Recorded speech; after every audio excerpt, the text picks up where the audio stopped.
जय जोहार गुरुजी। जय जोहार जय जोहार। खुश रहा खुश रहा।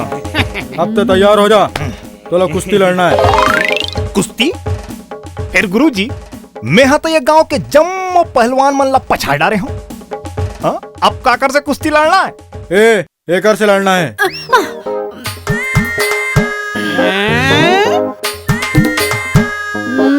ये कौन है? अखाड़ा में एक एक हाथ आजमाए पर है। बगल गांव चिरई भाटा के पहलवान है। हाँ? ये पहलवान है?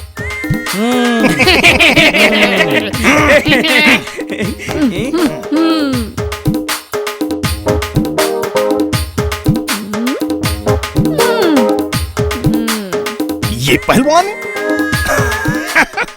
अरे ये किथे एकर गांव में इसने पहलवान होते। अरे गुरुजी जब एकर गांव में पहलवान मन ऐसन होते तब मन के मन कैसे हुई?